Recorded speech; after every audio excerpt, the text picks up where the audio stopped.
ज्यांच्या शुभास्या खरं तर प्रमुख उपस्थितीमध्ये हा अभिष्ट चिंतन सोहळा संपन्न होतोय ते अकोला विधानसभा मतदारसंघाचे लोकप्रिय आणि कार्यसम्राट दमदार आमदार खरं तर ईश्वरवर ज्यांचं विशेष असं प्रेम आहे मध्ये हा अभिष्ट चिंतन सोहळा संपन्न होतोय। आदरणीय यानंतर ज्यांच्या शुभास्या खरं तर प्रमुख उपस्थितीमध्ये हा अभिष्ट चिंतन सोहळा संपन्न होतोय ते अकोला विधानसभा मतदारसंघाचे लोकप्रिय आणि कार्यसम्राट दमदार आमदार खरं तर ईश्वरवर ज्यांचं विशेष असं प्रेम आहे ते आदरणीय डॉक्टर किरणजी लामटे साहेबांना विनंती आहे आपण सभेला संबोधित करावं आणि ईश्वरला शुभेच्छा द्याव्यात। जोरदार टाळ्यांच्या गजरामध्ये आमदार महोदयांचं स्वागत करूयात। आज खरं तर ज्यांनी महिलांसाठी मुलींसाठी शिक्षणाची दारं खुली केली त्या सावित्रीमाईंचा आज जयंती उत्सव आणि राजमाता जिजाऊ ज्यांनी ह्या हिंदुस्थानाला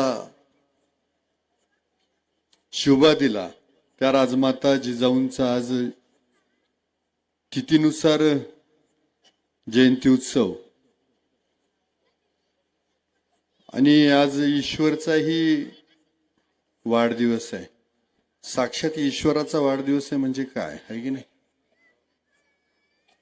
त्यानिमित्तानं आवर्जून उपस्थित असणारे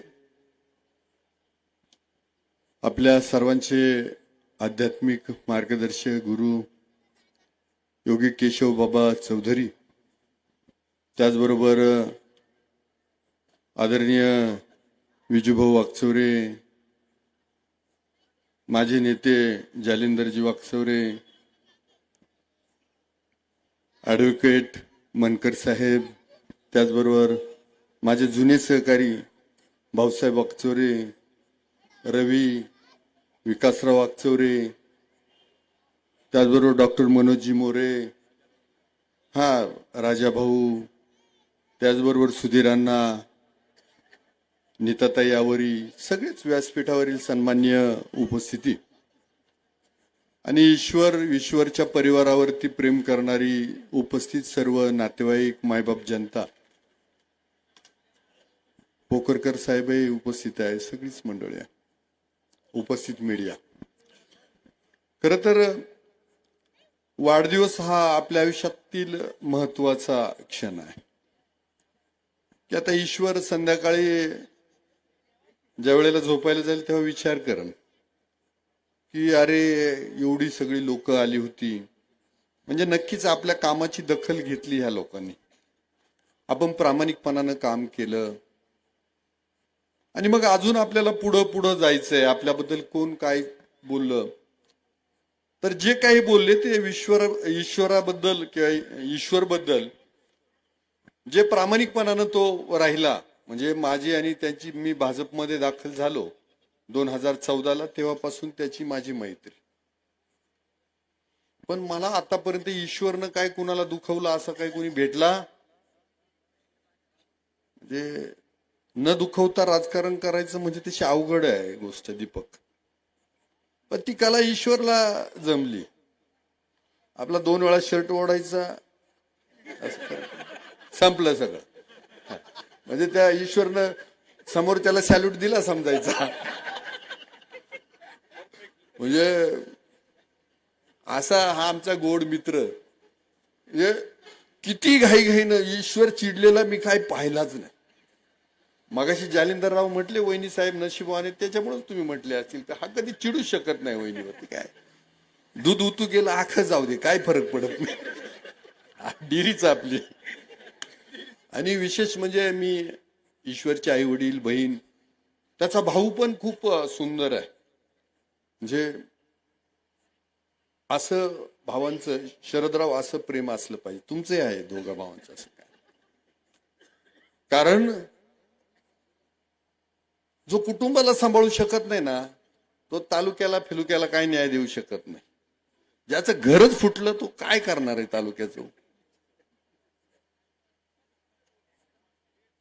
त्यामुळं असा हा प्रामाणिक माणूस, म्हणून एवढी गर्दी, थंडीत आहे असं। मी माझ्या निवडणुकीच्या वेळेला अण्णांनी यांनी बुवाजीअण्णांनी यांनी अशी सभा घेतली. आता मला प्रश्न पडला होता, म्हटलं इथं अरे कसं व्हायचं आपलं. ते सगळेजण आमचे डॉक्टर वागचौरे गेले वाटते, पेशंट आलं म्हणून.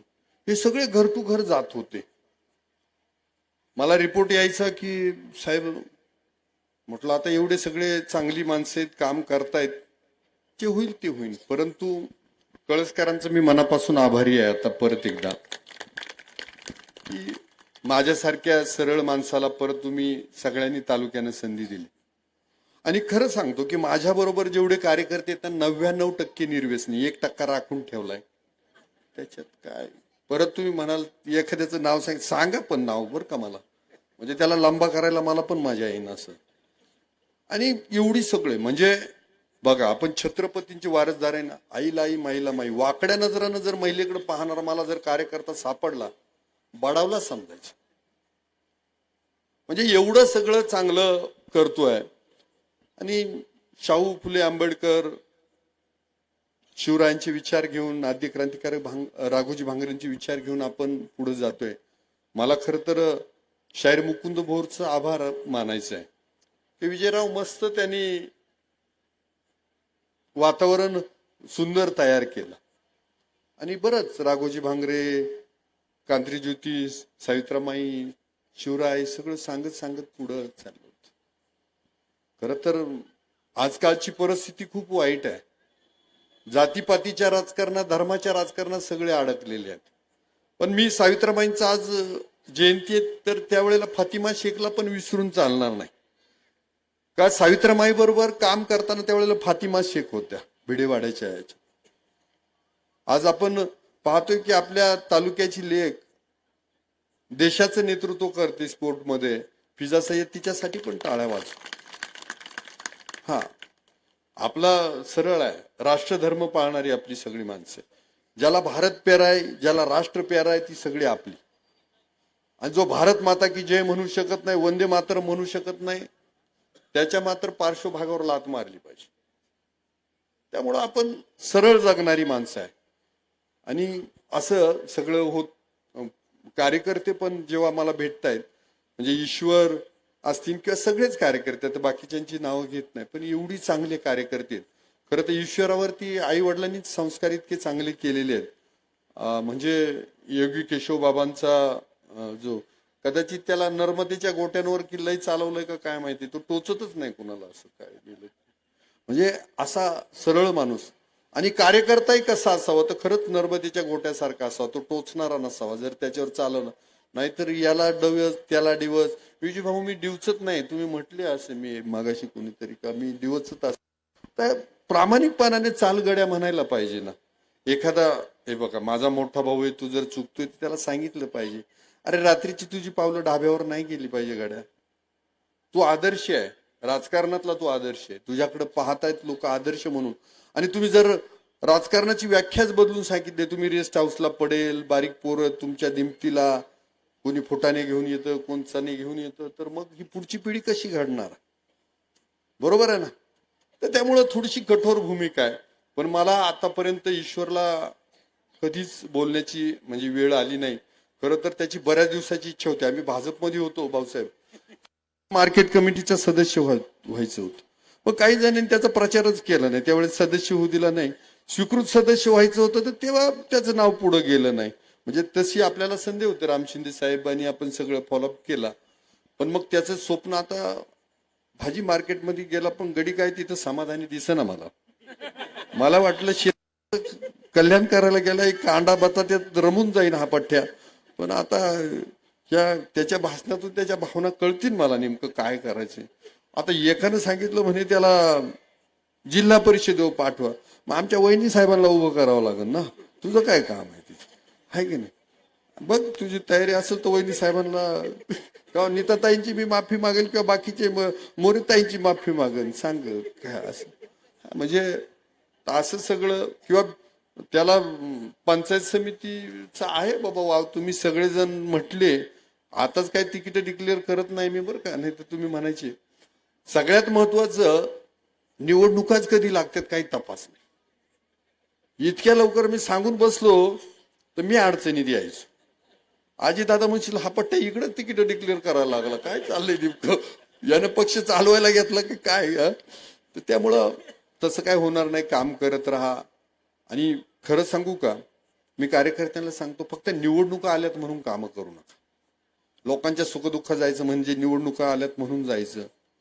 अरे पुढाऱ्यांनी तर सुखदुःखाची व्याख्याच बनाट करून टाकली. सुख म्हणजे काय, वाढदिवसाला जाऊन आशीर्वाद द्यायची, शुभेच्छा द्यायच्या, लग्नामध्ये आशीर्वाद द्यायची, शुभेच्छा द्यायची. आणि दुःख म्हणजे दाव्याला जायचं, श्रद्धांजली व्हायची. त्याच्यामध्ये पण काहीतरी आयुष्य आहे ना, त्यासाठी लोकांमध्ये गेलं पाहिजे आणि लोकांसाठी कामं केले पाहिजे. असं ईश्वर तू सेतूच्या माध्यमातून काम करतोय. बाकी सामाजिक बांधिलकी, दूध संकलन आहे, बाकी सगळं, आणि एक आदर्श नागरिक म्हणून तू वावरतोय. तर खरं तर तुम्हाला सुभाषपुरी महाराजांचे आशीर्वाद आहे.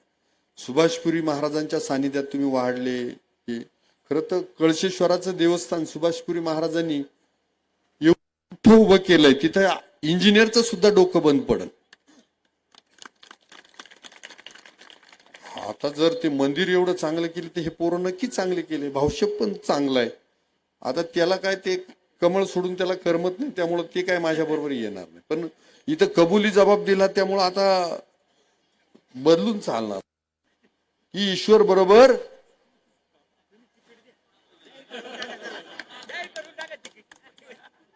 अरे जर एवढे सगळे गावं म्हणायला लागले तर माझी काय बिशादे नाही म्हणायची ना. तर त्यामुळं चला ह्या निमित्तानं आपण ईश्वराला, आता ईश्वराला काय शुभेच्छा देऊ शकत नाही. आता काय, ईश्वर म्हणजे ईश्वर आहे. मी तो भेटला का म्हणतो ईश्वर हमारे साथ है, काही अडचण नाही. त्याला मी 2 नावानं हाक मारतो. काही भेटलं की मी म्हणतो ईश्वर अल्ला म्हणत असतो त्याला, आणि ईश्वर हमारे साथ आहे. असं आज ईश्वर त्याच्या वाढदिवसानिमित्त तुमच्या सगळ्या उपस्थितांच्या वतीनं, तालुक्याच्या वतीनं त्याला खूप साऱ्या शुभेच्छा देतो. आणि त्याचं कर्तृत्व चांगलं आहे. आणि तुम्हाला सगळे माहीत असेल की मी सामान्य पोरं घेऊन राजकारण करतो. मी कधीच मोठ्या लोकांपुढे मी माझा बळी देणार नाही. म्हणजे ज्याची लायबिलिटी आहे, ज्याची क्षमता आहे, जो त्याला पात्र आहे, तर त्या लोकांना घेऊन मी नक्की पुढे जाईन. म्हणजे खूप सारा एखाद्याकडे पैसा आहे, खूप साऱ्या पार्ट्या करत फिरतो किंवा खूप साऱ्या लोकांना फसवतो म्हणून काय मी कोणाला तिकीट द्यायला बसलेलो. जनता म्हणेल त्याला तिकीट देऊन मोकळं व्हायचं. शेवटी जनता आपला पक्ष आहे आणि तसं सगळं होईल. आज परत एकदा तुम्ही एवढ्या मोठ्या संख्येने जमलात. ईश्वरच्या मागे त्याचं खरं तर आज तो भारावून गेला असेल. आता त्याच्या भाषणातून ते कळणारच आहे, मला तुम्हाला पण कळणार आहे. आणि ईश्वरला 2 तास बोलायला काही अडचण नाही. म्हणजे तोपर्यंत आपण कुणीच उठायचं नाही ईश्वरचं भाषण होतोपर्यंत. परत एकदा त्याला खूप साऱ्या वाढदिवसाच्या शुभेच्छा देतो. तुझं कर्तृत्व असंच वाढत राहो. सुदिनम सुदिनम जन्मदिनम हा दिवस परत परत तुझ्या आयुष्यात येवो. आणि तू 100 जरी गाठली तर ते पाहण्यासाठी पण आम्ही राहू, ही ईश्वराकडे प्रार्थना करतो आणि थांबतो. जय हिंद, जय महाराष्ट्र. धन्यवाद आमदार साहेब. यानंतर